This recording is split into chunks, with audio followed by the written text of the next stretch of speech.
It is no secret that cash is becoming obsolete.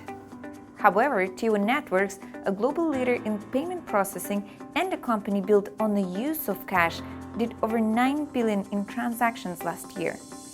So, are we really becoming a cashless society? Hamid Shabazi, the founder and CEO, will share his thoughts on the future of cash and his story of perseverance. Why do you think cash is so successful? I think cash is really successful because it actually has a lot of enduring benefits. For example, it has no transaction fees. It's 100% anonymous. It's completely ubiquitous. Everyone accepts it. And no one's really found anything that is able to provide all those same benefits. And so that's why people have been predicting the demise of cash for decades and decades. Even a country like Sweden, that's probably closest to being a cashless society, has recognized the need for cash and recognized that it's going to still be a long time before cash is rooted out of their society. How are you planning to grow your company in the future? I mean, there's a lot of different ways that we could grow TIO, from product growth to region growth, but the things that we think make a lot of sense is evolving with behavior. We like to support experiences that are outside of bank-branded experiences. So we think that where we're most focused and capable is serving the underserved. So who are the underserved? We like to think that they're the unbanked, the underbanked, and the unhappily banked. So the unbanked are people with no relationship with the financial institution. The underbanked are people who have some form of a relationship, but the banks aren't really meeting their needs. So they have to go outside of the bank in order to get service. So these are people going to payday loan shops or check cashing stores or Walmart's financial services desk. The unhappily banked tend to be a lot of millennials and people who are looking for experiences outside of banks. There are people who are using Venmo to send money back and forth in the United States. There are people that are picking up new third-party apps that are socially inspired in the way that they interact with one another. And so we feel that we have an opportunity to serve all those experiences. And as time goes on, each of those channels that I talked about will have their own specific experiences, and those will evolve. And there'll have to be companies like ours that really focus on those experiences. We think that we'll be the first truly international bill payment processor.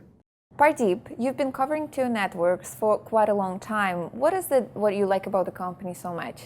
When we look at technology companies that we want to get behind in terms of recommending the stock to our clients or helping the company raise money, there's a lot of factors that we look at, from the management of the company, the market opportunity, how fast the company can grow, and what its competitors and what its technology is in that marketplace. So there's a lot of different factors that contribute to the potential growth, and TIO is one of those companies that has captured all of those pieces and really shown some good growth over the last few years. Hamid Shabazi, who's been the CEO of the company for over 16 years, he's really been passionate about the idea. He's been driven and very persistent. And at the end of the day, the company has shifted business models, business plans, shifted markets, but ultimately the management team has found a niche market in terms of bill payment processing, and they've become a leader in that market. You've been very flexible with your company to make it to this point after 18 years. But how did you make it work for so long and being successful for so long? If you really want to know how a company is born and how its products evolve and how they bloom, they really come from this unique environment called a culture.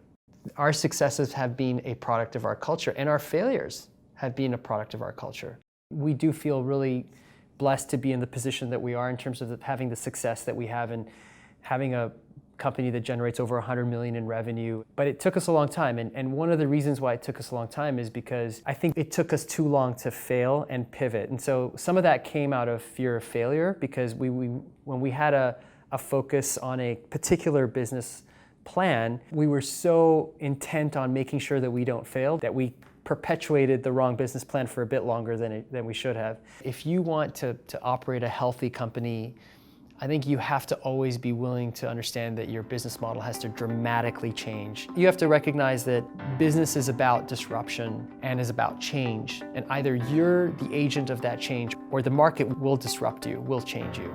And this is why we've been successful since day one.